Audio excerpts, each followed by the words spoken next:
Hello, everyone, and welcome to the Grand Geek Teaser.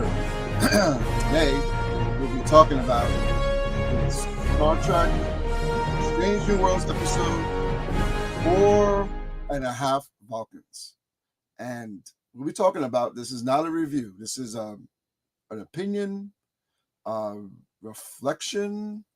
You know what? They say a picture's worth 1,000 words. Let's take a look at this.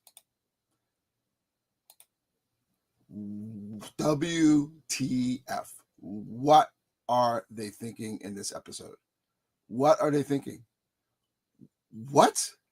You see that? I mean, I'm all for Pike's Peak, but that looks more like the Devil's Tower in Close Encounters of the Third Kind.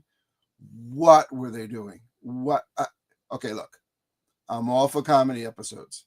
If done right, comedy episode will be very entertaining.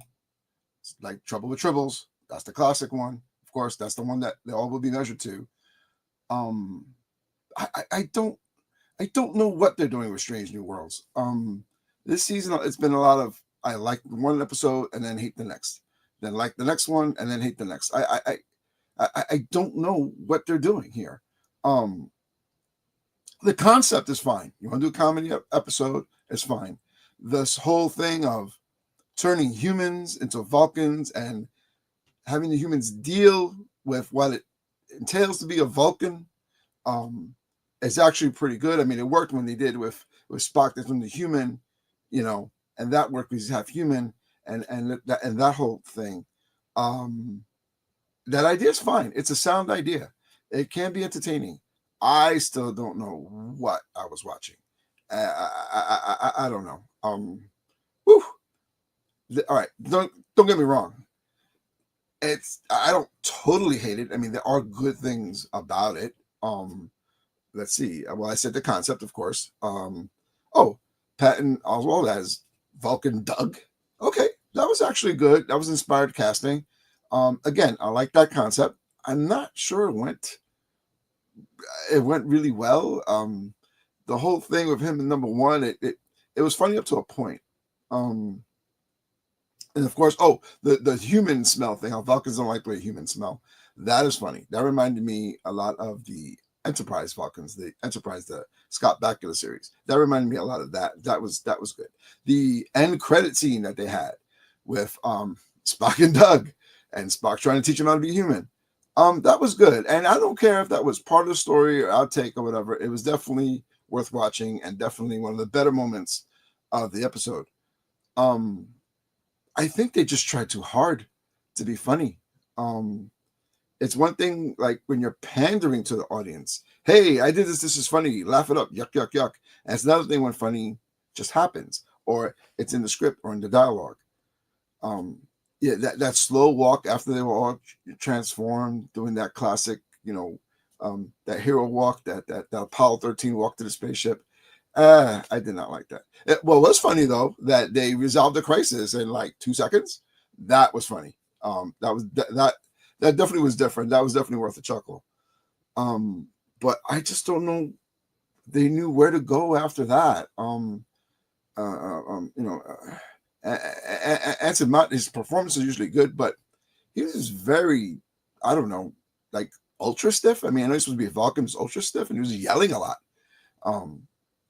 I don't know. I just didn't. I just didn't get it. Now, what's more interesting was Lan's role here, which she looks great as a Vulcan, by the way. I guess that augmentation takes over, and you want to rule the galaxy. Okay, I mean, but that was the only antagonist thing there. And see, it never gets to a point. It was really lacking for story. Trouble with Tribbles. I say that fast 3 times. Trouble with Tribbles. That I did it again. There was a story, right? It was a Klingon plot to overtake the grain, to poison the grain. Blah blah blah blah blah. Here, there really was no plot. The plot was the gag, and I think that's what's inherently wrong with the core of this story. Oh, by the way, if you're into this, or I'm only 5 minutes into this. Even though this is not a review, there are spoilers ahead. Okay, this is just more commentary than anything else. But Go watch it first, and then see for yourself. Anyway, back on track. That was the problem with this episode. There was no real story. It doesn't always have to be all action or anything like that, but the whole story was just based on this gag, and all these little bits around it. I mean, Carol Kane's great as usual. I love her as the engineer. That's awesome. And like I said, Patton Oswalt as Doug the Vulcan. Okay, that worked for me. But what else is going on in this story? Why am I watching this? What's going on? And another annoying thing about Strange New Worlds is Kirk always appearing, it seems, always on the Enterprise and never on his own ship. Yeah, they had an excuse here, and they only have one nanocell, and it's still being repaired, and he's going to come over to the Enterprise to hang out on shore leave. They're pushing too hard. They have good new characters, and instead, what this is becoming more and more apparent, that Strange New Worlds is really going to be a backdoor to a whole new Star Trek original series things. They're just going to pushing to go back to Kirk, Spock, Scotty, etc., etc., etc. That's not really what I tune in for. It's nice to see the established original characters in the early stages of their career, but it's too much. It's strayed too much. Focus really should be on Spock, and that, by the way, is written very well. This Spock is more emotional, and he's trying to handle those emotions, and he's having a difficult time doing it. It's really a tip of the hat to the pilot episode, the Cage, where they were still developing his character, and you see Spot, exclaim "the women" or smile at these crazy alien flowers that seem to make him chuckle.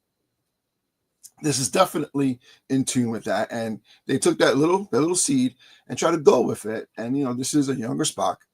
He's the only Vulcan in Starfleet, and basically an outsider to what he thought was his own people. And now he's going to go out and learn to live with the people that form his other half. This is good. I don't really have a problem with the emotion, but you started introducing more and more characters from the original cast, and starts becoming a showcase for them. For example, Dr. Mbenga. That's a really interesting character. He goes from warrior to healer. He has that thing with his daughter that he's keeping in stasis, who has that terminal disease. It's very interesting. Number one does not get enough chance to shine, but there's still like a lot of untapped potential there. But you bring in Uhura, who, by the way, is not only is she spot on, but she actually has more of a purpose, and she's useful, and it makes sense that she's more on the landing parties, as you need someone who, guess what, interpret foreign language or alien languages, right? So that's really good. But it suffers because now you brought on Scotty and Nurse Chapel. I like the thing with her too, but more and more slowly the whole thing is becoming just more and more of like, hey, we're getting really close to just do a reboot of Star Trek. Yeah, there's still more we could do with Pike, and we're just not seeing it. And by the way, another thing too. Okay, it's kind of cute Scotty not drinking, but it takes Kirk to like make him an alcoholic, and that's a whole other issue too. This Scotty is way too young. I had no problems with Scotty being older than his captain. He was more seasoned, but he was still the best engineer in the fleet. It doesn't matter. They had a friendship. It was obvious. That's okay. But here, he's way younger. He definitely does not look like the person who would take third in command, right? Because it was like Kirk and Spock, and then he had Scotty, take the thing. And that's okay. You can learn to that. I mean, who are older and who are younger, two different things. But there's not much of a gap here. Scotty's really young, or at least I get the impression he's really, really young here. I don't get it. Look, I don't want to give the impression that I'm a slave to canon. I mean, you can futz here and there. Are there some annoying things? Yeah, there are annoying things. As much as I like the Gorn, Star Trek versus Alien, essentially, as it was, the whole premise was that they had never seen the Gorn rather, until Kirk, fought the guy in the rubber suit.